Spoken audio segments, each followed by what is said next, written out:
খ্রিস্টান যারা ছিল, যারা ইহুদি যারা ছিল, যতবার তারা মুসলমানদের উপর যখন তারা আক্রমণ চালিয়েছে, নৃশংসভাবে তারা হত্যাকাণ্ড ঘটিয়েছে। আমরা জানি সেই স্পেনের ইতিহাস, কিভাবে তারা লক্ষ লক্ষ মুসলমানকে হত্যা করেছিল। সেই ইতিহাস আবার পুনরাবৃত্তি হচ্ছে ফিলিস্তিনে। আমাদের অন্তর কাছে প্রতিটা মুহূর্তে আমরা তাদের ব্যথা অনুভব করছি। অথচ দুর্ভাগ্যজনক বিষয়, আজকে মুসলিম রাষ্ট্রগুলো তাদের পাশে দাঁড়াচ্ছে না। তোমরা তোমাদের সাধ্যমতো তোমাদের শক্তি অর্জন করার চেষ্টা করো এবং অমিরিবাতিল খাইল, এবং তোমাদের অস্ত্র শস্ত্র এগুলো দিয়ে তোমরা সুসজ্জিত থাকো। কেন? তুরহিবুনা বি আদুওয়াল্লাহ, তোমরা এর মাধ্যম দিয়ে আল্লাহর শত্রুদের ভয় দেখাবে, তোমাদের শত্রুদের ভয় দেখাবে। নিজেকে আপনি আগে বাঁচান, একটু স্বার্থপর হন আখিরাতের জন্য। দুনিয়ার জন্য স্বার্থপর হওয়ার দরকার নেই। স্বার্থপর যদি হতে চান আখিরাতের জন্য হন। নিজেকে আগে আগুন থেকে বাঁচান, তারপরে আপনার সন্তানকে আগুন থেকে বাঁচান। আমরা কিন্তু সারা বাংলাদেশে বলেছি অন্তত 10 টাকা হলেও আমাদেরকে অবশ্যই দান করতে হবে ফিলিস্তিনি ভাইদের জন্য। এটা আমাদের জন্য জরুরি কর্তব্য। আহলে হাদিস আন্দোলন বাংলাদেশ, আসুন পবিত্র কুরআন ও সহিহ হাদিসের আলোকে জীবন গড়ি। ইন্নাল হামদুলিল্লাহি ওয়াহদাহ ওয়াসসালাতু ওয়াসসালামু আলা মান লা নাবিয়্যা বা'দাহ, আম্মা বা'দ। ফাআউযু বিল্লাহি মিনাশ শাইতানির রাজীম। বিসমিল্লাহির রহমানির রহিম। ওয়ালা তাহসাবান্নাল্লাহা গাফিলান আম্মা ইয়া'মালুয যালিমুন ইন্নামা ইউআখিরুহুম লিয়াউমিন তাশখাসু ফীহিল আবসার। وقال رسول الله صلى الله عليه وسلم لا تقوم الساعة حتى يقاتل المسلمون اليهود فيقتلهم المسلمون حتى يجتبي اليهودي من وراء الحجر والشجر فيقول الحجر أو الشجر يا مسلم يا عبد الله هذا يهودي خلفي فتعال فاقتله. رواه مسلم. প্রথমে আল্লাহ রাব্বুল আলামিনের শুকরিয়া আদায় করছি, যিনি আমাদেরকে আজকের এই অনুষ্ঠানে অনেক ঝামেলা মোকাবেলা করে শেষ পর্যন্ত আসার তৌফিক দান করেছেন। সংক্ষিপ্ত দরুদ পাঠ করছি আমাদের নবী মুহাম্মদ রাসূলুল্লাহ সাল্লাল্লাহু আলাইহি ওয়াসাল্লামের প্রতি, যার আদর্শের প্রচার এবং প্রতিষ্ঠার জন্যই এই দারুল হাদিস সালাফিয়া মাদ্রাসা গুটিরডাঙ্গা, বদরগঞ্জ, রংপুরের প্রতিষ্ঠা হয়েছে। সম্মানিত উপস্থিতি, এই এলাকায় আমার যাতায়াত বেশ কয়েকবার হয়েছে। এই মাদ্রাসা যখন শুরু হয়েছে তখন একবার এসেছিলাম, আরো কিছুদিন পর আরো একবার এসেছিলাম, তারপরে মহিলা মাদ্রাসা যখন উদ্বোধন হয় তখনও একবার আসা হয়েছিল। আজকে দিয়ে সম্ভবত ৪র্থবার আমার আসা হলো। তো আলহামদুলিল্লাহ, আসতে পেরে আমি খুবই আন্তরিকভাবে ধন্যবাদ জানাচ্ছি আমাদের যারা আয়োজক রয়েছেন তাদের প্রতি। তারা জোর না করলে আজকে আসার কোনো সুযোগ ছিল না। আজকে ঢাকাতে আপনারা জানেন যে সারা দেশ থেকে আলহামদুলিল্লাহ আমাদের ভাইরা গিয়েছিলেন। গাজায় বা ফিলিস্তিনে যে মুসলিম নিধন চলছে ইহুদিদের মাধ্যম দিয়ে, সেই ঘটনার প্রতিবাদে এবং ইহুদিদের প্রতি বা ইসরায়েলের প্রতি ঘৃণা প্রকাশের জন্য সারা দেশ থেকে আমাদের মুসলিম ভাতৃমণ্ডলী সেখানে গিয়েছিলেন। দেশের প্রত্যেকটা ইসলামী দলের সদস্যরা সেখানে উপস্থিত ছিলেন। বাংলাদেশের ইতিহাসে এ ধরনের ঘটনা ইতিপূর্বে কখন ঘটেছিল আমরা জানি না, তবে আমাদের দেখা মতে এটাই সম্ভবত প্রথম। তো সেই মিছিলে আমরা অংশগ্রহণ করেছিলাম সোহরাওয়ার্দী উদ্যানে। সেখান থেকে বের হয়ে মানে 7:30টার সময় ফ্লাইট ধরে আমরা প্রথমে নীলফামারী আসি, সেখান থেকে আবার বদরগঞ্জে আসার সুযোগ হলো। সম্মানিত উপস্থিতি, আজকে সংক্ষিপ্ত বক্তব্য যে বিষয়ে বলার জন্য আমাকে বিশেষ করে বলা হয়েছে যে বর্তমান যে পরিস্থিতি, এই পরিস্থিতিতে বিশেষ করে গাজা এবং ফিলিস্তিনে যে সমস্যা চলছে, এই সমস্যা নিয়ে আমাদের কর্তব্য করণীয় কি হতে পারে, এই বিষয়ে আমাকে সংক্ষিপ্ত কিছু বলার জন্য বলা হয়েছে। প্রথম কথা হচ্ছে এই যে আমরা জানি যে ফিলিস্তিন এমন একটা জায়গা যেখানে 5000 বছর ধরে ইসলামের যারা নবীরা রয়েছেন, বড় বড় নবী যারা রয়েছেন, তারা আসা শুরু করেছেন। ইব্রাহিম আলাইহিস সালাম থেকে শুরু করে কয়েক হাজার নবী এবং রাসূল এই ফিলিস্তিনের ভূখণ্ডে এসেছিলেন। আমাদের নবী দাউদ, সুলাইমান, ইয়াকুব প্রত্যেকেই কিন্তু এখানে এসেছিলেন। ইউসুফ আলাইহিস সালাম সবাই কিন্তু এই এলাকাতে এসেছিলেন। আমাদের নবী মুসা আলাইহিস সালাম, তার জন্ম হয়েছিল মিশরে, কিন্তু তার মৃত্যু হয়েছিল এই ফিলিস্তিনের উপকণ্ঠে এসে। তারপর ঈসা আলাইহিস সালাম, তারও জন্ম হয়েছিল ফিলিস্তিনে, এবং তাকে তো উঠিয়ে নেওয়া হয়েছে। আপনারা জানেন তিনি আবার শেষ জামানায় আসবেন এবং আসবেন এই ফিলিস্তিনেই, এবং তিনি এসে এই শাম এলাকাতে তিনি রাজত্ব করবেন এবং এখানে তিনি দাজ্জালকে হত্যা করবেন। সবকিছু ঘটবে কিন্তু এই ফিলিস্তিন এবং আশপাশে এলাকা মিলিয়ে। এই ফিলিস্তিন রয়েছে আল আকসা মসজিদ, যেটি বলা হয়ে থাকে যে মসজিদুল হারামেরও আগে, অর্থাৎ বাইতুল্লাহ কাবারও আগে তার নির্মাণ বা প্রতিষ্ঠা। সেই মসজিদুল আকসা সেখানে অবস্থিত, যেখানে আল্লাহ রাসূল সাল্লাল্লাহু আলাইহি ওয়াসাল্লাম তিনি গিয়েছিলেন। তিনি ইসরা মিরাজের সময় তিনি সেখানে উপস্থিত হয়েছিলেন এবং সেখান থেকে তার মেরাজ হয়েছিল। এমন একটি জায়গা এই ফিলিস্তিনে অবস্থিত। ফিলিস্তিন একটা পবিত্র ভূখণ্ড, অত্যন্ত মর্যাদাবান একটা ভূখণ্ড। সেই ভূখণ্ডেই আজকে বহু বছর ধরে, শুধুমাত্র আমরা 1.5 বছর ধরে আমরা ইতিহাসটা এখন মানে আমাদের চোখে ভাসছে, কিন্তু সেই 1967 সাল থেকে সেখানে মুসলমানদেরকে কচুকাটা করা হচ্ছে। অথচ এই ফিলিস্তিনে যখন ইসলাম প্রবেশ করে উমর রাদিয়াল্লাহু আনহুর যুগে, উমর রাদিয়াল্লাহু আনহু যখন প্রথম এই জেরুজালেম জয় করেন, ফিলিস্তিন যখন জয় করেন, একটা রক্তপাতও সেখানে হয়নি, একজন মানুষকেও সেখানে মারা লাগেনি। তারপরে বহুদিন মুসলমানদের অধীনে সেই ভূখণ্ড ছিল। অতঃপর 1087 সালে পুনরায় সেটা খ্রিস্টানদের অধীনে চলে যায়। খ্রিস্টানদের অধীনে যাওয়ার পরে আরো 100 বছর খ্রিস্টানদের অধীনে থাকে। এই খ্রিস্টানরা যখন ফিলিস্তিন দখল করেছিল তখন কি করেছিল, মাত্র 1 সপ্তাহের মধ্যে সেখানে 70,000 মুসলমানকে হত্যা করেছিল, যারা মসজিদুল আকসায় এসে আশ্রয় গ্রহণ করেছিল। তাদেরকে হত্যা করেছিল 70,000। আজকে যেরকম আমরা শুনছি প্রায় 70,000 মানুষ গত 1.5 বছরে হত্যা করে ফেলা হয়েছে। ঠিক একই কাহিনী 1000 বছর আগে ঘটেছিল, যখন খ্রিস্টানরা মুসলমানদেরকে আক্রমণ করে এই আল আকসা অঞ্চলটা, ফিলিস্তিন অঞ্চলটা দখল করেছিল, প্রায় 70,000 মুসলমান তখন তারা হত্যা করেছিল। তারপরে আবার যখন সালাউদ্দিন আইয়ুবী আসলেন, সেই সালাউদ্দিন আইয়ুবী এসে যখন তিনি খ্রিস্টানদের হাত থেকে আবার পুনরায় এই ফিলিস্তিন ভূখণ্ড উদ্ধার করলেন, আল আকসা উদ্ধার করলেন, একজন মানুষেরও রক্তপাত ঘটে নাই। মুসলমানরা যেখানেই গেছে সেখানে শান্তি প্রতিষ্ঠিত করেছে, যেখানেই তারা গেছে সেখানে সুবিচার প্রতিষ্ঠা করেছে, ন্যায় প্রতিষ্ঠা করেছে। তারা কখনো মানুষের উপর অত্যাচার করেনি, তারা কখনো মানুষের রক্তপাত ঘটায়নি। কিন্তু এই খ্রিস্টান যারা ছিল, যারা ইহুদি যারা ছিল, যতবার তারা কোন জায়গায় গেছে, বিশেষ করে মুসলমানদের উপর যখন তারা আক্রমণ চালিয়েছে, নৃশংসভাবে তারা হত্যাকাণ্ড ঘটিয়েছে। আমরা জানি সেই স্পেনের ইতিহাস, কিভাবে তারা লক্ষ লক্ষ মুসলমানকে হত্যা করেছিল। সেই ইতিহাস আবার পুনরাবৃত্তি হচ্ছে ফিলিস্তিনে। আমাদের অন্তর কাছে প্রতিটা মুহূর্তে আমরা তাদের ব্যথা অনুভব করছি। অথচ দুর্ভাগ্যজনক বিষয়, আজকে মুসলিম রাষ্ট্রগুলো তাদের পাশে দাঁড়াচ্ছে না। আর কাফের রাষ্ট্রগুলো, তারা তো এখন কি বলবো, তারা এতটাই মৌজ মাস্তিতে আছে, তারা এখন বলছে যে গাজা এখন বসবাসের উপযুক্ত নেই, অতএব এখান থেকে সব মুসলমানদের তাড়িয়ে দিয়ে ওটা এখন পর্যটন কেন্দ্র বানাতে হবে, অথবা সেখানে রিয়েল এস্টেট একটা কি বলবো ব্যবসার কেন্দ্র বানাতে হবে। এই সমস্ত চিন্তাধারা নিয়ে এখন ডোনাল্ড ট্রাম্প সেখানে ঘুরে বেড়াচ্ছে। সম্মানিত উপস্থিতি, এই দুর্ভাগ্যজনক অবস্থায় আমাদের মুসলমানদের করণীয়টা কি? প্রথম যেটা করণীয় আমাদের, আমরা যেটা করেছি অলরেডি, যে আমরা তাদের সাহায্য সহযোগিতায় এগিয়ে যাব। আমরা মোটামুটি এখানে যারা উপস্থিত রয়েছি, আমরা কি ফিলিস্তিনি ভাইদের জন্য প্রত্যেকেই কিছু না কিছু দান করেছি কি? আমরা কিন্তু সারা বাংলাদেশে বলেছি অন্তত 10 টাকা হলেও আমাদেরকে অবশ্যই দান করতে হবে ফিলিস্তিনি ভাইদের জন্য। এটা আমাদের জন্য জরুরি কর্তব্য। এই কর্তব্য আমাদের প্রত্যেককেই করতে হবে। যারা এখনো দান করেননি, এখানে এসে দান করে যাবেন। আমরা আমাদের সাধ্যমতো চেষ্টা করছি ফিলিস্তিনে আমাদের ভাইদের কাছে সাহায্য পৌঁছে দেওয়ার জন্য। এবং যারা বিশেষ করে ফিলিস্তিন থেকে মিশরে পালিয়ে এসেছেন, তাদের মধ্যে আমরা ত্রাণ সামগ্রী বিতরণ করছি। আপনারা এই ক্ষেত্রে এসে সহযোগিতা করার জন্য সাধ্যমতো চেষ্টা করবেন ইনশাআল্লাহ। 2 নম্বর কাজ যেটা, সেটা হচ্ছে আমাদের সাধ্যমতো তাদের জন্য দোয়া করতে হবে। দোয়া করতে পয়সা লাগে?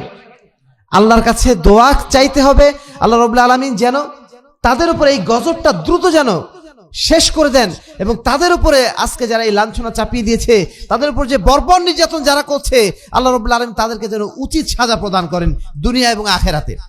এই দোয়া কেন করতে পারেন ইনশাআল্লাহ? দোয়া হচ্ছে মুমিনের সবচেয়ে বড় অস্ত্র। আমরা মনে করি রাইফেল অস্ত্র, কামান অস্ত্র, ওই এরোপ্লেন অস্ত্র, পারমাণবিক বোমা অস্ত্র, এগুলো কোনো অস্ত্র না। পারমাণবিক বোমার চেয়ে 1000 গুণ শক্তিশালী অস্ত্র হচ্ছে আল্লাহর কাছে আমাদের দোয়া। এই দোয়া আমরা আমাদের জায়গা থেকে সাধ্যমতো করার চেষ্টা করব।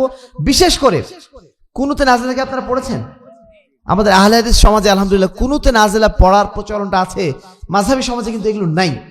এই সমস্ত চর্চা তাদের মধ্যে নেই, সুন্নাতের চর্চা তাদের মধ্যে নাই, যেই চর্চাটা আলহামদুলিল্লাহ আমাদের আহলে হাদিস ভাইদের মধ্যে রয়েছে। আপনারা অবশ্যই আপনাদের মসজিদগুলোতে কুনুতে নাজিলা পাঠ অব্যাহত রাখবেন ইনশাআল্লাহ। রাজি আছেন ইনশাআল্লাহ? এই দুটো কাজ আমাদের করতে হবে প্রাথমিকভাবে। এরপরে যে কাজটা আমাদের করতে হবে, যে বিষয়ে আমরা আজকে সোহরাওয়ার্দী উদ্যানেও বলে এসেছি, আমাদের ভাইদের সামনে যে বক্তব্যগুলো আমরা রেখেছি সেখানে আমরা স্পষ্ট ভাষায় বলেছি 3টা বিষয়। প্রথম যেটা কর্তব্য আমাদের অ্যাজ এ মুসলিম, আমাদের ভাইদের প্রতি, আমাদের সমাজের প্রতি আমাদের একটা দায়বোধ রয়েছে। সেই দায়বোধের জায়গা থেকে 3টা কাজ আমাদের করতে হবে। প্রথম যেটা কাজ, সেটা হচ্ছে আমাদেরকে আমাদের কণ্ঠ ফিলিস্তিনি ভাইদের পক্ষে উচ্চারণ করতে হবে। আমরা সোচ্চার কণ্ঠে তাদের পক্ষ অবলম্বন করব এবং তাদের উপর যারা আক্রমণ চালাচ্ছে তাদের অত্যাচারের বিরুদ্ধে, অন্যায়ের বিরুদ্ধে আমরা জোর গলায় প্রতিবাদ জানাবো ইনশাআল্লাহ। এই কাজটা আমাদের যার যার জায়গা থেকে করতে হবে। যার যতটুকু সুযোগ রয়েছে, যিনি মসজিদে খুতবা দিচ্ছেন, খুতবার মাধ্যম দিয়ে, যিনি অন্যান্য জায়গায় বক্তব্য রাখছেন, আমরা যারা বক্তব্য রাখছি, আমরা আমাদের বক্তব্যের মাধ্যম দিয়ে, যাদের মিছিল মিটিং করার সুযোগ আছে, মিছিল মিটিং এর মাধ্যম দিয়ে সাধ্যমতো আমাদের চেষ্টা করতে হবে এই ইহুদিদের বিরুদ্ধে প্রতিরোধ গড়ে তোলার জন্য, তাদের অন্যায় অবিচারের বিরুদ্ধে প্রতিবাদ করার জন্য আমাদের সাধ্যমতো চেষ্টা করতে হবে। সেই সাথে তাদের যে পণ্যগুলো এখন বাংলাদেশে বিক্রি হচ্ছে এবং আমাদের টাকা নিয়ে ব্যবসা করে, আমাদের দেশে যারা ব্যবসা করে এই টাকা পয়সা নিয়ে যারা আমাদের মুসলিম ভাইদের উপরে অত্যাচার করছে, আক্রমণ চালাচ্ছে, তাদের পণ্য কেনা আমাদেরকে বন্ধ করতে হবে। আপনারা ইউনিলিভার নামে একটা কোম্পানির নাম শুনেছেন, সেই কোম্পানির লাক্স সাবান আমরা ব্যবহার করি না? লাক্স সাবান ব্যবহার করা যাবে না। কিনলে নামে একটা পানি আছে, অ্যাকুয়াফিনা নামে একটা পানি আছে, এগুলো আপনাদের বাজারে কিন্তু আছে। এগুলো অবশ্যই আপনারা ত্যাগ করবেন। এবং যারা ব্যবসায়ী ভাইরা রয়েছেন, অন্তত পক্ষে এই সমস্ত জিনিসগুলো আপনারা আপনাদের দোকানে তুলবেন না। যখনই আপনারা কোনো কোম্পানির মালামাল তুলছেন, একটু আগে জেনে নেবেন কোন কোম্পানির মাল তুলছেন। আপনি ব্যবসায়িক লাভ দেখার আগে আপনি আপনার মুসলিম উম্মার লাভটা আগে দেখার চেষ্টা করবেন। মুসলিম উম্মার যেন ক্ষতি না হয়, সেই কাজটা আমাদের আগে করা উচিত, তাই না? এই কাজটা আমরা যেন প্রত্যেকে, এইটুকু কাজ এমন কোনো জটিল কাজ না, কিন্তু এই কাজের মাধ্যম দিয়ে অন্তত আল্লাহর কাছে আমরা বলতে পারবো, আল্লাহ, আমরা সাধ্যমতো চেষ্টা করেছি আমাদের শত্রুদের বিরুদ্ধে প্রতিরোধ গড়ে তোলার জন্য। আমাদের তো এখন অস্ত্র শক্তি নেই যে আমরা যে আমাদের শত্রুদের বিরুদ্ধে জিহাদে নেমে যাব, এই সুযোগ তো আমাদের নাই এখন। অন্তত পক্ষে তাদের পণ্য বয়কট করার মাধ্যম দিয়ে তাদের উপর অর্থনৈতিক একটা অবরোধ অন্তত চাপিয়ে দিতে পারবো, তাই না? এই জায়গাটুকু আমরা সাধারণ চেষ্টা করব, আমরা ঐক্যবদ্ধভাবে এই প্রতিরোধ গড়ে তোলার চেষ্টা করব। আমাদের মধ্যে অনেক ভাই আছেন, আমাদের মধ্যে অনেক ওস্তাদরা আছেন, আমাদের মধ্যে অনেক ওলামায়ে কেরাম আছেন, তারা আবার বলছেন যে এসব মিছিল মিটিং করে কোনো লাভ নেই, আমরা চিল্লাচ্ছি, আমাদের এই চিৎকার কি ইসরায়েলের কানে পৌঁছবে? এই কথা তারা বলছেন। আসলে মিছিল মিটিং করার উদ্দেশ্য এইটা না যে আমাদের প্রত্যেকটা চিৎকার ওই ইসরায়েলের কানে যে পৌঁছাবে, ইহুদিদের কানে যে পৌঁছাবে, নাসারাদের কানে যে পৌঁছাবে, এটা সবসময় হবে এটা না। কিন্তু এর মাধ্যম দিয়ে আমরা কি আসলে করতে চাচ্ছি? আমরা আমাদের যে প্রতিবাদ, আমাদের যে ক্ষোভটা, সেটা প্রকাশে একটা সুযোগ নিচ্ছি মাত্র, প্রতিবাদ করার একটা মাধ্যম শুধুমাত্র আমরা ব্যবহার করছি। এর অর্থ এই না যে আপনারা মিছিল মিটিং এর নাম করে আপনার গাড়ি ঘোড়া ভাঙচুর করবেন। এই অনুমতি ইসলামে আছে? মিছিল মিটিং এর নামে, প্রতিবাদের নামে হরতাল করা, মানুষকে বাধাগ্রস্ত করা, মানুষের ঘর বাড়ি ভাঙচুর করা, মানুষের গাড়ি ভাঙচুর করা, এইটার ইসলামে অনুমতি নাই। আপনি প্রতিবাদ করবেন শান্তিপূর্ণভাবে, প্রতিরোধ করবেন শান্তিপূর্ণভাবে, কোনো অবস্থাতে কোনো অন্যায় কাজ করা যাবে না। অন্যের উপর কোনো অন্যায় যদি আপনি আবার করেন, তাহলে এইসব প্রতিবাদ মিছিল করার কোনো আপনার দরকার নেই। আপনাকে করতে হলে অবশ্যই শান্তিপূর্ণভাবে, বৈধ পন্থায় সাধ্যমতো প্রতিবাদ করতে হবে। এইটার পক্ষে আমরা বলছি। সম্মানিত উপস্থিতি, এই প্রতিবাদের মাধ্যমে কি হবে? অন্তত পক্ষে আমাদের মধ্যে একটা জাগরণ তৈরি হবে। আমাদের অনেক মুসলিম দেশ এমন আছে যারা জানেই না যে গাজায় ইসরায়েলেরা হামলা চালাচ্ছে, তাদের উপরে এই অত্যাচার চালাচ্ছে। আমাদের প্রজন্মের অনেক সন্তান জানে না। কেন জানে না? কারণ সেই সব দেশে কোনো প্রতিবাদ নেই।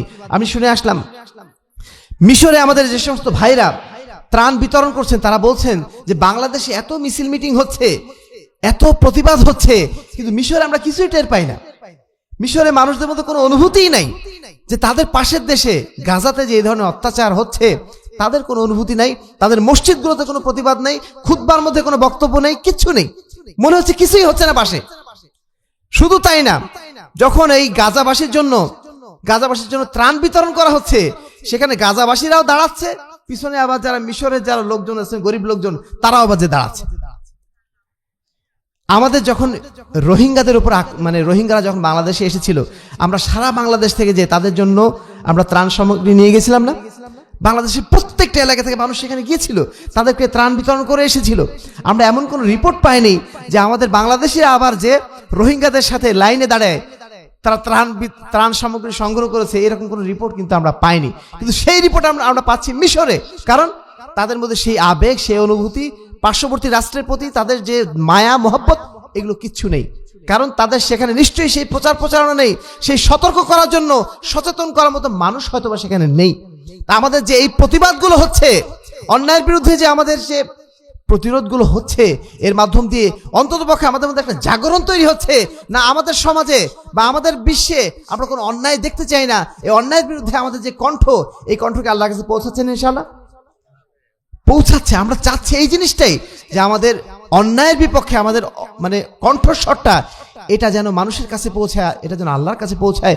সর্বোপরি আমরা চাই আমাদের ছোট ছোট বাচ্চারা যারা আছে, আমরা তো পাচ্ছি না আল আকসাকে উদ্ধার করতে, আমরা তো পাচ্ছি না আমাদের ফিলিস্তিনি ভাইদের রক্ষা করতে, কিন্তু ইনশাআল্লাহ আমরা চাই আমাদের আগামী প্রজন্মের সন্তান যারা আছে, ছোট ছোট বাচ্চারা, আজকে আমরা দেখে এসেছি সোহরাওয়ার্দী উদ্যানে ছোট ছোট বাচ্চাদেরকে নিয়ে এসছে বাবারা কাঁধে করে।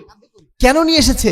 এই সমস্ত বাচ্চারা যখন এই সমস্ত প্রতিবাদ মিছিলে আসছে, মিটিংয়ে আসছে, সমাবেশে আসছে, তাদের মনে একটা স্মৃতি থেকে যাচ্ছে যে না, আমি আমার বাবার সাথে যে অন্যায়ের প্রতিবাদ করেছিলাম, ফিলিস্তিনের পক্ষে কথা বলেছিলাম, গাজার পক্ষে কথা বলেছিলাম, ইসরায়েলের বিরুদ্ধে কথা বলেছিলাম, এই স্মৃতি তার অন্তরে জেগে থাকছে না?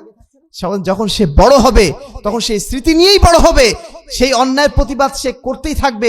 তাদের মধ্য থেকেই ইনশাআল্লাহ একদিন সালাউদ্দিন বের হবে, তাদের মধ্য থেকেই একদিন মোহাম্মদ বিন আল কাসেম তৈরি হবে, তাদের মধ্য থেকেই একজন মোহাম্মদ আল ফাতেহ তৈরি হবে। এই জন্যই কিন্তু আমরা প্রতিবাদ মিছিলগুলো করার কথা বলি। আমরা মূলত ভাঙচুর করার জন্য এই সমস্ত মিছিল করতে বলি না। বা আমাদের শায়েখরা অনেকে মনে করছেন এরা মনে হয় গণতন্ত্রের সেই সিস্টেম অনুসরণ করছে, মোটেও না। আমরা শুধুমাত্র একটা প্রতিবাদের সুযোগ দিচ্ছি, এবং সেটা অবশ্যই বৈধভাবে প্রতিবাদ, সেটা কোনো অন্যায় প্রতিবাদ নয়। সম্মানিত উপস্থিতি, তাহলে আমাদেরকে যে কোনো মূল্যে এই অন্যায়ের বিরুদ্ধে প্রতিরোধ গড়ে তুলতে হবে। এটা আল্লাহর রাসূলের নির্দেশ, মান রাআ মিনকুম মুনকারান ফালিয়ুগাইয়িরহু বিয়াদিহি। তোমাদের মধ্যে কেউ যদি কোনো অন্যায় কাজ সমাজে দেখো, কোনো অবিচার সমাজে দেখো, তোমাদের কর্তব্য হচ্ছে, তোমাদের যদি শক্তি থাকে, তোমরা তোমাদের শক্তি দিয়ে সেই অন্যায়টাকে প্রতিরোধ করার চেষ্টা করবে। বাংলাদেশ সরকার, তাদের শক্তি আছে, তাদের সেনাবাহিনী আছে, তারা চেষ্টা করলে তাদের সেই সেনাবাহিনী ওই ইসরায়েলের বিরুদ্ধে তারা প্রয়োগ করতে পারে, তাদের সে সামর্থ্য রয়েছে।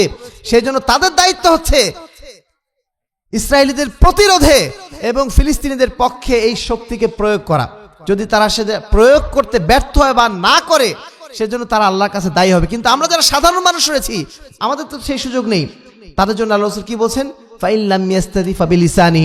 যদি হাত দিয়ে প্রতিরোধ করতে না পারো, অন্তত পক্ষে মুখে প্রতিবাদ করো, মুখে অন্তত অন্যায়ের বিরুদ্ধে কথা বলো। এটুকু আমরা পারবো না ইনশাআল্লাহ?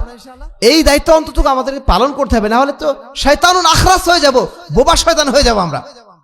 সম্মানিত উপস্থিতি, যদি এটুকু আমরা না পারি, অন্তত পক্ষে ইহুদিদের বিরুদ্ধে আমাদের ঘৃণা থাকতে হবে, তাদের অন্যায়ের বিরুদ্ধে ঘৃণা থাকতে হবে। ওয়াযালিকা আযআফুল ঈমান, এটাই হচ্ছে ঈমানের সর্বনিম্ন স্তর। তাহলে প্রথম কাজ আমাদের অবশ্যই অন্যায়ের প্রতিবাদ করতে হবে। দুই নম্বর কাজ হচ্ছে আমাদেরকে ইসলামের আদর্শের দিকে ফিরে আসতে হবে। আজকে মুসলিম উম্মার যে অবস্থা, আমাদের শতকরা 95% মুসলমান আমরা এখনো 5 ওয়াক্ত সালাত আদায় করাই শিখিনি। 5 ওয়াক্ত সালাত যে ফরজ আমাদের উপরে, এই ফরজ ইবাদত আমরা এখনো পালন করাই শিখিনি। আমরা তো মহা স্লোগান দিয়ে ব্যস্ত, ইহুদিদের বিরুদ্ধে, খ্রিস্টানদের বিরুদ্ধে মেলা স্লোগান দিচ্ছি। আমাদের অবস্থাটা কি? আমরাই তো এখন আল্লাহর আনুগত্যশীল বান্দা হতে পারি নাই। 5 ওয়াক্ত সালাত আমরা এখন আদায় করা শিখি নাই। আমাদের মধ্যে সবচেয়ে ভালো যে মানুষটা আছেন, যিনি সালাত প্রায় 5 ওয়াক্ত সালাত সবই আদায় করেন, তাকেও যদি জিজ্ঞেস করি, ভাই আপনি 5 ওয়াক্ত সালাত রেগুলার তো আদায় করা হয় না? তিনি বলেন যে না, 5 ওয়াক্ত সালাত তো আমি আদায় করি, মাঝে মধ্যে 2-1 ওয়াক্ত ছাড়া পড়ে যায়। মাঝে মধ্যে 2-1 ওয়াক্ত ছাড়া পড়ে যায় মানে সালাত কি ছাড়া পড়া জিনিস? আপনার যতক্ষণ জ্ঞান আছে, আপনি শুয়ে থাকলেও, হাত পা নাড়াতে না পারলেও আপনাকে সালাত আদায় করতে হবে। 2 ওয়াক্ত ছাড়ার জিনিস সালাত নয়। দুনিয়ার সবকিছু ছাড়তে পারেন, সালাত ছাড়া কোনো অনুমতি আপনার নাই। আমাদের বাংলাদেশে 95% মুসলমান এখনো সালাত পড়া শিখিনি। তারপরে মসজিদে আসা তো অনেক দূরের কথা। মসজিদে আসা যারা আমরা 5 ওয়াক্ত সালাতও আদায় করি, ফজরের সালাত আমরা মসজিদে আসতে পারি না। একটা সমাজের ইসলামের চর্চা কতটুকু আছে এটা বুঝতে গেলে সেই সমাজের মসজিদে ফজরের সালাত আদায় করতে হবে। ফজরের সালাতে যদি মুসল্লি আসে, তাহলে বোঝা যাবে সেখানে ইসলামের চর্চা আছে। ফজরের সালাতে যদি মুসল্লি না থাকে, তাহলে বুঝতে হবে ওখানে ইসলামের চর্চা নাই। সম্মানিত উপস্থিতি, আজকে আমাদের মুসলমানদের কি অবস্থা? আমরা মুসলিম হয়ে আমরা সুদ খাচ্ছি। এমন কোন গ্রাম নেই যেই গ্রামগুলোতে এখন ওই সুদ বিতরণ করার জন্য এনজিও নাই। এনজিও ছাড়া কোনো গ্রাম আছে নাকি? আপনাদের এই গ্রামে এনজিও নেই? কি জন্য আছে? কারা এখান থেকে ঋণ নেয়? কারা এখানে সুদের ঋণ নিচ্ছে? কোন অমুসলমান নিচ্ছে না, মুসলমানরাই নিচ্ছে, মুসলমানরাই নিচ্ছে এবং জেনে শুনে নিচ্ছে। তারা জানে যে সুদের গোনা কতটা ভয়ঙ্কর, কিন্তু তারা সুদ দিচ্ছে। সম্মানিত উপস্থিতি, আমাদের চেহারা সুরত দেখে বোঝা যায় না আমরা ইহুদির সন্তান নাকি মুসলমানদের সন্তান। সম্মানিত উপস্থিতি, আজকে মুসলিম উম্মার এই যে দুরবস্থা, এর পিছনে সবচেয়ে বড় দায়ী হচ্ছে আমাদের ঈমানহীনতা, আমাদের আমলহীনতা। আজকে ফিলিস্তিনের পাশে 22টা আরব রাষ্ট্র, 22টা আরব রাষ্ট্র, একটা দুটা না, 22টা আরব রাষ্ট্র, সবগুলো মুসলিম রাষ্ট্র। সেই মুসলিম রাষ্ট্রগুলো আমাদের এই গাজার ভাইদের রক্ষার জন্য তারা এগিয়ে যেতে পারছেন না, কারণ তাদের সেই ঈমানি শক্তি নেই। আল্লাহ রাসূল সাল্লাল্লাহু আলাইহি ওয়াসাল্লাম বলছেন যে এমন একটা সময় আসবে যখন তোমাদের আশপাশ দিয়ে, চারিদিক দিয়ে অমুসলিম শক্তি, কাফের শক্তি, মুশরিক শক্তি তারা তোমাদের ঘিরে ধরবে। তখন তোমরা কোনো ধরনের তাদের থেকে মুক্তির পথ খুঁজে পাবে না। তখন সাহাবায়ে কেরাম জিজ্ঞেস করলেন, হে আল্লাহর রাসূল, সেই দিন কি আমাদের অবস্থা এমন হবে যে আমাদের সংখ্যা খুবই কম, আমরা খুবই নগণ্য এই অবস্থায় আছি? আল্লাহ রাসূল সাল্লাল্লাহু আলাইহি ওয়াসাল্লাম বলছেন যে না, তোমাদের সংখ্যা সেই দিন কম হবে না, সেই দিন তোমরা অনেক বেশি সংখ্যায় থাকবে, কিন্তু তোমাদের অবস্থা হবে আবর্জনার মতো। আবর্জনার মতো। আবর্জনা যখন বন্যা চলে আসে, আবর্জনাকে নিয়ে ঠেলে চলে যায়, আবর্জনার কোনো ক্ষমতা নেই সেই বন্যাকে ঠেকানোর। মুসলমানদের অবস্থা হচ্ছে এমন যে এখন আমরা 140 কোটি মুসলমান, বিপরীতে মাত্র 1,40,00,000 ইহুদি। সে 1,40,00,000 ইহুদির মোকাবেলায় আমরা 140 কোটি মুসলমান আমরা ফেল, আমরা ব্যর্থ। কারণ আমরা হয়ে গেছি ওই আবর্জনার মতো। আবর্জনাকে যেন বন্যা ঠেলে নিয়ে চলে যায়। আমাদের মধ্যে ঈমান নেই, আমাদের আমল নেই, আমাদের মধ্যে কিচ্ছু নেই, শুধু আমরা নামধারী মুসলমান হয়ে বসে আছি। আর এই কারণেই আমাদের এই দুরবস্থা। আল্লাহ রাসূল সাল্লাল্লাহু আলাইহি ওয়াসাল্লাম বহু আগে কিন্তু এই ভবিষ্যৎবাণী করে গিয়েছিলেন, যদি আমরা প্রকৃত অর্থে ফিলিস্তিনের পক্ষে কোনো ভূমিকা রাখতে চাই, আমরা আমাদের গাজার ভাইদের যদি রক্ষা করতে চাই, আমরা যদি অমুসলিম কাফের মুশরিকদের বিরুদ্ধে প্রতিরোধ গড়ে তুলতে চাই, সবার আগে আমাদের দায়িত্ব হচ্ছে ইসলামের পথে ফিরে আসা। ইসলামের পথে ফিরে আসতে গেলে আমাদেরকে অবশ্যই আমাদের ব্যক্তিগত জীবন, আমাদের সামাজিক জীবন, আমাদের রাজনৈতিক জীবন, আমাদের অর্থনৈতিক জীবন পরিপূর্ণভাবে ইসলাম অনুযায়ী সাজিয়ে তুলতে হবে। আমরা সব দিকে রাজি আছি, কিন্তু এক জায়গায় রাজি নেই, সেটা হচ্ছে 2 দিন পরে যখন নির্বাচন আসবে, নির্বাচন আসলেই আমাদের ভাইরা মাশাআল্লাহ মাঠে নেমে যাবেন, অমুক ভাইয়ের চরিত্র ফুলের মতো পবিত্র, নেমে যাবেন না আপনারা? এখানে যারা আছেন আমি নিশ্চিত 90% আপনারা নেমে যাবেন। কেন নেমে যান আপনারা জানেন না। আপনারা মনে করেছেন কি? আপনারা মনে করেছেন ইসলাম আমাদের সব শিখিয়েছে, পেশাব পায়খানা শিখিয়েছে, আমাদের খাওয়া দাওয়া শিখিয়েছে, সব শিখিয়েছে। একটা জিনিস ইসলাম আমাদের শেখাতে ভুলে গেছে, সেটা হচ্ছে রাজনীতি। ইসলামের রাজনীতি নাই বলে এখন আমাদের বাধ্য হয়ে এই ফালতু গণতান্ত্রিক রাজনীতি নিয়ে আমাদের পড়ে থাকতে হচ্ছে। সম্মানিত উপস্থিতি, এই ফালতু গণতান্ত্রিক রাজনীতির কারণে 53 বছর ধরে আমরা একটা মাজলুম অবস্থায় ছিলাম, জুলুমের শাসনের অধীনে ছিলাম। আজকে আলহামদুলিল্লাহ এমন একটা শাসন এসেছে আমাদের সামনে, যেই শাসন ব্যবস্থা বিগত 53 বছরের তুলনায় এটা কি উত্তম নাকি অনুত্তম? যদি আমরা হিসাব করি, যদি আমরা আপনাদের কাছ থেকে ভোট নেই, আপনারা অন্তত 80 থেকে 90% বলবেন যে না, এই সরকারই থাকুক। কেন বলবেন এটা? এটা তো নির্বাচিত সরকার না, কিন্তু এটাকে আপনারা কেন চাচ্ছেন? কারণ এই সরকার জ্ঞানীগুণী মানুষদের দিয়ে এদেরকে তৈরি করা হয়েছে। এরা সমাজের সুবিধাভোগী, সমাজের ধান্দাবাজ লোক না, এরা হচ্ছে সমাজে কিছু সিলেক্টিভ মানুষ, যাদেরকে সিলেকশন করা হয়েছে যে না, এই লোকগুলো ভালো, এই লোকগুলো ভালোভাবে দেশ চালাতে পারবে। তো এটাই যদি আমরা ঠিক ইসলামী দৃষ্টিকোণ থেকে দেখি, ইসলামী খেলাফত কিন্তু এটাই। ইসলামী খেলাফত শুধুমাত্র এরা যদি ইসলামের পক্ষে কথা বলতেন, ইসলামের পক্ষে কাজ করতেন, এটাই কিন্তু ইসলামী খেলাফত হয়ে যেত। ইসলামী খেলাফতে কোনো নির্বাচন নেই, আছে কি মনোনয়ন। সমাজের সবচেয়ে ভালো মানুষ যারা আছেন, 10 জন ব্যক্তি মিলে তারা বাছাই করবেন যে এই সমাজের সবচেয়ে ভালো মানুষ কে, তাকে তারা নেতৃত্বের আসনে বসাবেন এবং তার মাধ্যম দিয়ে শাসন চলবে। এর মাধ্যম দিয়ে যেভাবে সুশাসন প্রতিষ্ঠিত হবে, এর বাইরে বর্তমান যে নির্বাচন ব্যবস্থা, এই নির্বাচন ব্যবস্থা কি হয়? সমাজের সবচেয়ে অপদার্থ লোকটা, সমাজের সবচেয়ে বদমাইশ লোকটা, সমাজের সবচেয়ে ধান্দাবাজ লোকটা, সে কি করে? মানুষের ভোট কিনে নিয়ে আসে, মানুষের ভোট কিনে নিয়ে এসে মানুষকে টাকা পয়সা দিয়ে ভোট কিনে তারা নির্বাচনে জিতে যায়। ব্যাস, তারা 5 বছরের জন্য আপনাদের অভিভাবক হয়ে যায়। এই যে নির্বাচন ব্যবস্থা, এই নির্বাচন ব্যবস্থাকে আমরা চাই নাকি আমরা ইসলামী শাসন ব্যবস্থা চাই? আমরা সবাই এই কথা যেন বলি, আমাদের মুখ দিয়ে যেন এই কথাই বের হয় যে আমরা ইসলামিক খেলাফত চাই, ইসলামী শাসন ব্যবস্থা চাই, আমরা এই তথাকথিত গণতান্ত্রিক শাসন ব্যবস্থা চাই না। এই কথাকে আমরা জড়ভাবে বলতে পারবো? যদি জোরালোভাবে বলতে পারি তখনই আমরা প্রকৃত মুসলিম হতে পারবো। এখন আমরা আধা মুসলিম। আমরা মুসলিম এখন মসজিদের মধ্যে কিছুক্ষণ, বাইরে গেলে আমরা আবার অমুসলিমদের নীতিতে চলি। এই নীতি এইরকম মুনাফিকি করা যাবে না। আমরা যখন সালাত আদায় করছি ইমাম আবু হানিফার মাযহাব অনুযায়ী। আমরা যখন অর্থনীতি করছি আমরা অ্যাডাম স্মিথের নিয়ম অনুযায়ী। আমরা যখন রাজনীতি করছি আব্রাহাম লিঙ্কনের নিয়ম অনুযায়ী। সমস্ত কিছু আমরা অন্যদের নিয়ম অনুযায়ী করছি, আর বলার সময় বলছি আমি মুসলিম, আল্লাহ আমার রব, আল্লাহ রাসূল আমার আদর্শ। কই? এগুলো একদম টাটকা মিথ্যা কথা বলছি আমরা। প্রতিটা মুহূর্তে আমরা আল্লাহর সাথে মুনাফিকি করছি। এই মুনাফিকি থেকে যতদিন আমরা বেরিয়ে না আসতে পারবো ততদিন আমরা মুসলিম উম্মাহ হিসাবে আমরা কখনো দাঁড়াতে পারবো না। সম্মানিত উপস্থিতি, এই জন্য আমাদের সবার আগে প্রয়োজন ইসলামের আদর্শের উপর ফিরে আসা।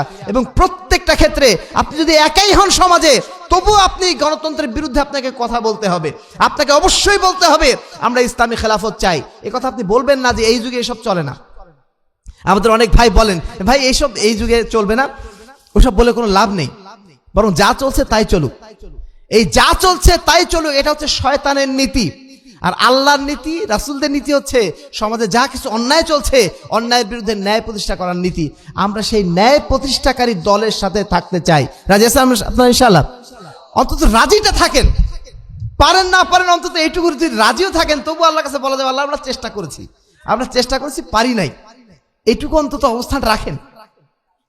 3 নম্বর কর্তব্য হচ্ছে আমাদের, যে আমাদেরকে অবশ্যই শক্তিশালী হওয়ার চেষ্টা করতে হবে মুসলিম হিসাবে, ব্যক্তিগতভাবে না, মুসলিম হিসাবে ইসলামের জন্য আমাদেরকে শক্তিশালী হওয়ার চেষ্টা করতে হবে।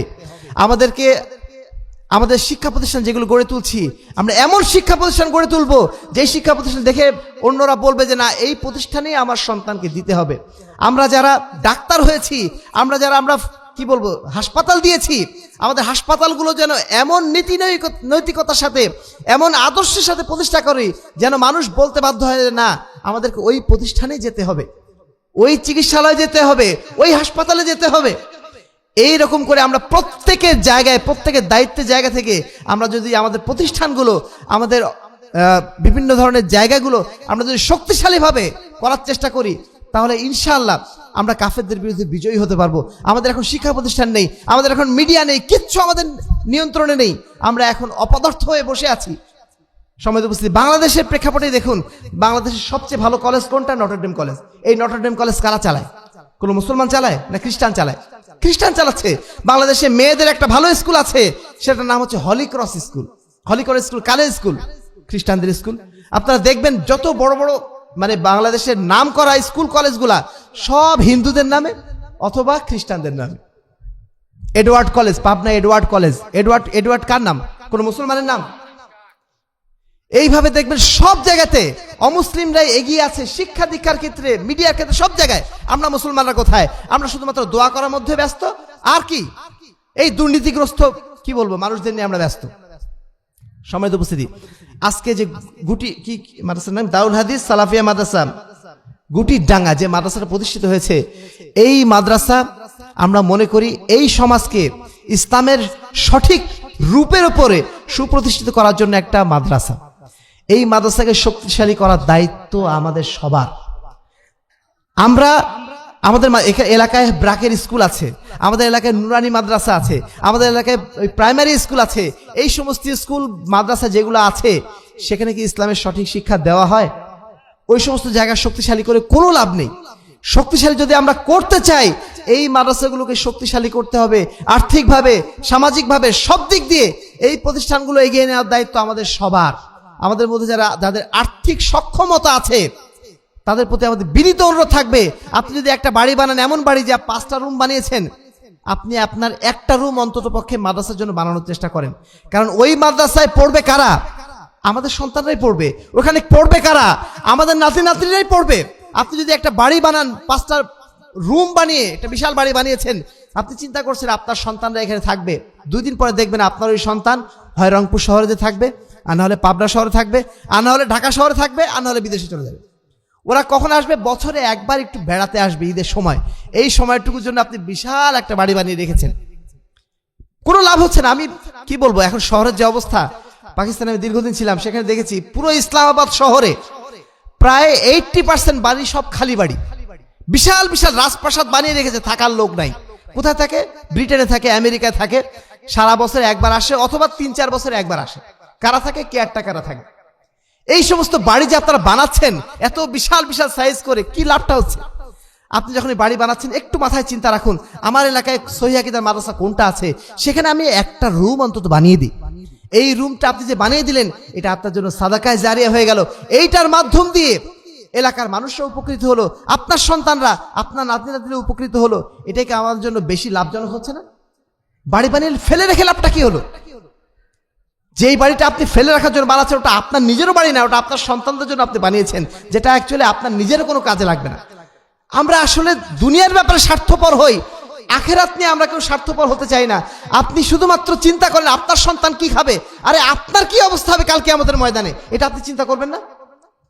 আপনার যে জান্নাত পাওয়া হচ্ছে না, আপনি আপনার সন্তানের ভালো করার জন্য, তার জন্য আপনি কি বলবো, সুদের ঋণ নিয়ে বিশাল বাড়ি বানাচ্ছেন, তার জন্য আপনি ঘুষ খেয়ে বিশাল বাড়ি বানাচ্ছেন। লসটা তো তার হচ্ছে না, হচ্ছে তো আপনার।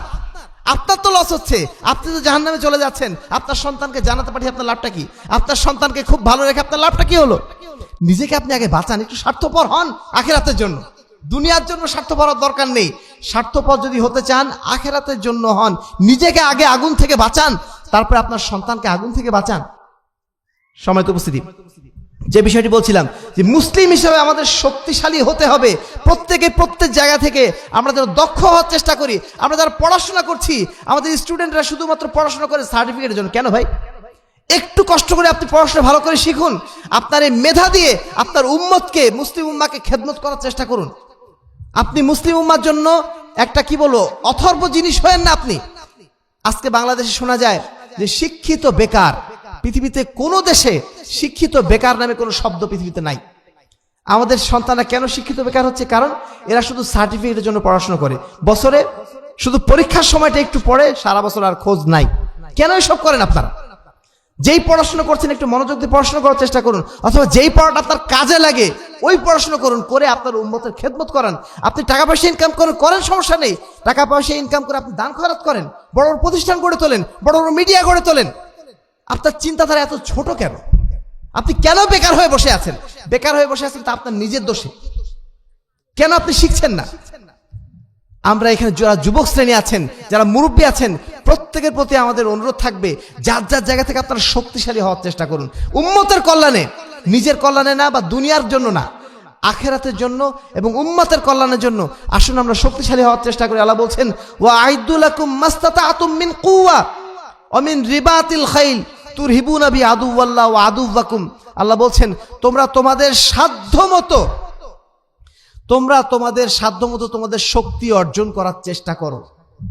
কেন অর্জন? এবং আমিন রিবাতিল খাইল, এবং তোমাদের অস্ত্র শস্ত্র এগুলো দিয়ে তোমরা সুসজ্জিত থাকো। কেন?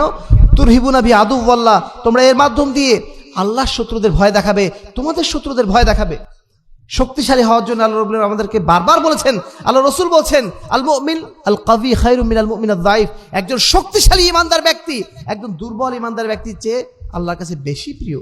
আসুন আমরা চেষ্টা করি আমাদের জায়গা থেকে শক্তিশালী হওয়ার জন্য, উম্মতের কল্যাণে সাধ্যমতো আমাদের খেদমত ব্যয় করার জন্য আমরা যেন প্রস্তুতি গ্রহণ করতে পারি।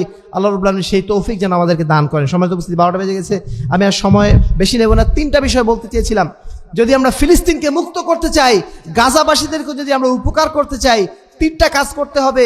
প্রথমত, অবশ্যই আমাদেরকে এই অন্যায়ের বিরুদ্ধে প্রতিবাদ করতে হবে, অন্যায়ের বিরুদ্ধে আমাদের সোচ্চার হতে হবে।